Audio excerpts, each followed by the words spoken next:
بسم اللہ الرحمن الرحیم نحمدہ ونصلی ونسلم علی رسولہ الکریم۔ ظہور مہدی اور فتنہ دجال سے متعلق بطور تمہید میں آپ حضرات کے سامنے کچھ عرض کرتا ہوں، جس سے یہ سارے آپ حضرات کے ذہن میں جو اشکالات ہیں یہ انشاءاللہ رفع ہو جائیں گے۔ پہلی بات یہ ہے کہ امام مہدی کے ظہور سے پہلے امام مہدی کا جو آنا ہے وہ قرآن اور حدیث میں چند علامات پر مبنی ہے، جن علامات میں سب سے پہلے علامات زمنیہ ہیں۔ جب ایک زمانے میں امام مہدی کے علامات پائے جائیں کہ اس زمانے میں امام مہدی کا ظہور ہوگا تو تب جا کے ہم اس کو مہدی مانیں گے۔ اگر ایک شخص میں اس سے یہ قاعدہ سمجھ میں آیا کہ اگر ایک شخص میں امام مہدی کے اوصاف موجود ہیں لیکن وہ اس زمانے میں امام مہدی کے اوصاف موجود نہیں ہے تو ہم اس کو امام مہدی نہیں کہہ سکتے۔ اور اگر اسلامی حکومت ہو اور وہ کوئی شخص امام مہدی کا دعویٰ کرے جبکہ یا کوئی دوسرے لوگ اس کے بارے میں کہے اور وہ زمانہ امام مہدی کا نہ ہو تو اس شخص کو ابو داؤد کی روایت میں چونکہ وہ مفارق عن الجماعہ ہے تو اس کو قتل کرنا چاہیے، ایما کن، چاہے وہ سید ہو، چاہے وہ بڑا شیخ ہو، چاہے وہ بڑا آدمی ہو، لیکن چونکہ وہ خروج عن الامام کر رہا ہے تو اس کو قتل کرنا چاہیے۔ پہلی بات یہ ہے۔ دوسری بات یہ ہے کہ امام مہدی کا زمانہ بھی پایا جائے اور لیکن امام مہدی کا جو مکان ہے اس مکان کے بارے میں معلوم نہ ہو، وہ مکان، اس میں مکانی صفات نہ ہو کہ وہ کہاں پیدا ہوا ہے، کہاں وہ پلا بڑا ہے، کہاں اس نے سفر کیا ہے، کہاں اس کی اصل نسب ہے اور کہاں اس نے تعلیم حاصل کی ہے، کہاں سے اس کی تحریک شروع ہوئی ہے، وہ تحریک آگے جا کے ظہور مہدی پر ختم ہوئی ہے اور وہ انکار کر رہا ہے، لوگ زبردستی اس کو یعنی مہدی مان رہے ہیں، تو یہ صفات مکانیہ ہونے ضروری ہیں۔ تیسری بات یہ ہے کہ صفات سیاسیہ ہونے ضروری ہے کہ جس زمانے میں امام مہدی آئے تو امام مہدی کے ظہور کے لیے سیاسی طور پر معاملہ وہ ہموار ہو۔ اگر سیاسی طور پر امام مہدی کے ظہور کے لیے معاملہ ہموار نہ ہو اور اس زمانے میں اگرچہ زمانی علامات، اگرچہ مکانی علامات ہو تو اس شخص کو ہم امام مہدی نہیں کہہ سکتے۔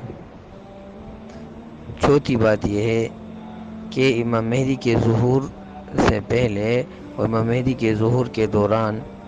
امام مہدی میں اور زمانے میں اور افراد میں شرعی صفات کا ہونا ضروری ہے۔ اگر شرعی صفات ہوں گے اور یہ سابقات صفات بھی ہوں گے تب یہ امام مہدی ہوں گے۔ اگر شرعی صفات نہیں ہوں گے اور سابقہ صفات میں سے کوئی ایک نہیں ہوگا یا وہ ہوں لیکن شرعی طریقہ کار کے مطابق یعنی شرعی طور پر خلیفہ کے انتخاب کے لیے جو طریقہ ہے وہ پورا نہ ہو تو اس کو مہدی نہیں کہا جا سکتا۔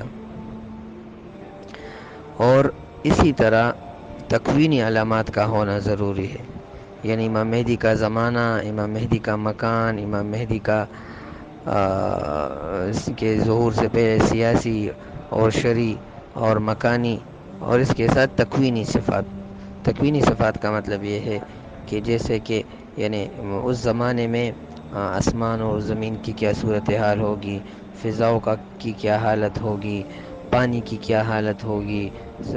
دریاؤں کی کیا حالت ہوگی، بارشوں کی کیا حالت ہوگی اور کڑک اور جڑک اور بجلی اور اس کی کیا حالت ہوگی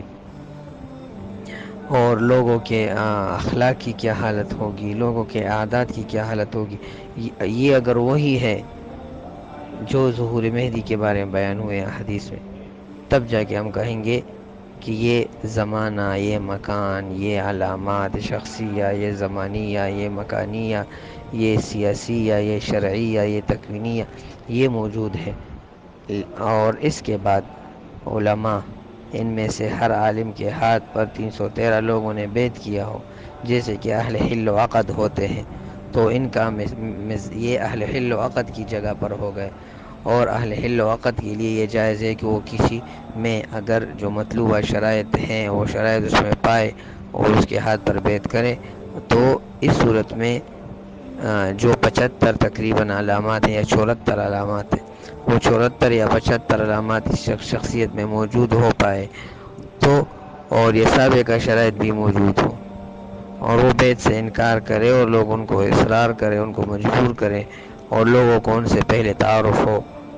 اور ان کے تقوی سے، طہارت سے، الہیت سے خوب واقف ہوں، پہلے سے وہ امامت کے مرتبے پر فائز ہو، یعنی سید ہو، یعنی فاطمی ہو، حسنی ہو، حسینی ہو، اور شرعی طریقے پر مکمل اس کا شرعی طریقے سے ان کے مطابق وہ اہل سنت اور کے نزدیک متفقہ شخصیت ہو، اور وہ کسی جماعت سے، کسی تنظیم سے بغض نہ رکھتا ہو، نہ کسی جماعت یا تنظیم سے یعنی وابستہ ہو، ایسا وابستگی کہ وہ شرعی کے امور کی مخالفت اس سے کا ارتکاب آتا ہو، اور لوگوں کی اس سے عقیدت ہو جائے اور لوگ اس کی خلافت پر پھر متفق ہو جائے، تو پھر یہ شخص خلیفہ بھی ہوگا اور امام بھی ہوگا۔ خلیفہ یعنی مسلمانوں کی بادشاہت کا ذمہ یہ ہوگا، ذمہ دار ہوگا، اور امامت یعنی امام بھی ہوگا، یعنی شرعی امور کے اعتبار سے جو علماء کا کام ہے، اجتہاد، حدیث، فقہ، لغت، جو امور ہیں، جو علماء کی ذمہ داری ہے، تو یہ دونوں ذمہ داری اس ایک شخص میں آئے گی، جیسے کہ داؤد علیہ السلام اور سلیمان علیہ السلام میں دونوں آئی تھی، یا موسیٰ علیہ السلام اور ہارون علیہ السلام میں دونوں آئی تھی، اور بعض انبیاء میں ایک تھی، جیسے کہ طالوت کے زمانے میں طالوت بادشاہ تھا، اور جو امام تھا،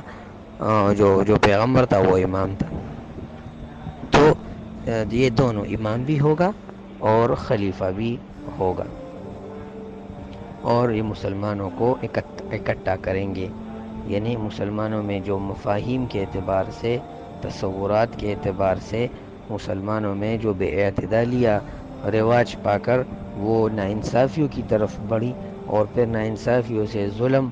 کی طرف بڑھی، اور ظلم سے پھر قتل عام اور خون ریزی، اور صرف اللہ کہنے پر جو کوئی اسلام لائے گا، اللہ اللہ کہے گا تو اس کو قتل کیا جائے گا، اس پر منتج ہو جائے، اس پر ختم ہو جائے، پوری دنیا ظلم سے بھر جائے، اور یہ آ کے اس کو عدل اور انصاف سے بھر دے، تو یہ مہدی ہوگا، جس کے زمانے میں روم فتح ہو جائے، یعنی یورپ ختم ہو جائے، جس کے زمانے میں اسلام کا جھنڈا وہ گڑ جائے، جس کے زمانے میں دجال آ جائے، جس کے زمانے میں دجال کے خاتمے کے لیے حضرت عیسیٰ علیہ السلام کا ظہور ہو۔ تو یہ 5 جو چھٹی علامات ہے، سی علامات زمانیہ، مکانیہ، سیاسیہ، شرعیہ، تکوینیہ، شخصیہ، اس کے بعد جو امام مہدی کے زمانے کے بعد کے صفات ہے، یعنی وہ عدل و انصاف سے کام کرے، تو غیر چاہے وہ نیک بادشاہ ہو لیکن وہ خلیفہ نہ ہو، وہ امام نہ ہو، وہ نیک بادشاہ ہو تو وہ انصاف نہیں کر سکتا، وہ مسلمانوں کے درمیان مال کو برابر تقسیم نہیں کر سکتا، اس کے زمانے میں آسمان اپنے خزانے نہیں بیچ سکتا،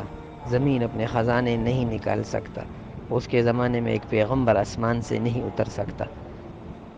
کیونکہ اس کا باطن وہ روحانیت کے اعلیٰ مراتب پر فائز نہیں ہے، لہٰذا ہم اس کو اگر نیک خلیفہ کہے بھی، نیک بادشاہ کہے بھی، تو اس کو امام نہیں کہہ سکتے، کیونکہ امامت کا مرتبہ اہل سنت الجماعت کے نزدیک ایسا مرتبہ ہے کہ کوئی، یعنی جیسے کہ ہم امام ابو حنیفہ کو کہتے ہیں، امام شافعی کو کہتے ہیں، امام مالک اور دیگر حضرات کو، لیکن امام مہدی ان سارے ائمہ کے ساتھ یہ، یعنی ان سارے کے جو اوصاف ہے وہ ایک شخصیت میں جمع ہوں گے، ایک شخصیت میں وہ یعنی موجود ہوں گے۔ تو میرے کلام کا حاصل یہ ہے کہ کوئی شخص وہ اس طرح نہیں ہو سکتا، جس میں یہ ساری باتیں جو حدیث میں بیان ہوئی ہے، مغیبات کی جو باتیں بیان ہوئی، نبی اسلام نے جو غیب کی باتیں بیان کی ہیں، جو صحیح اور ضعیف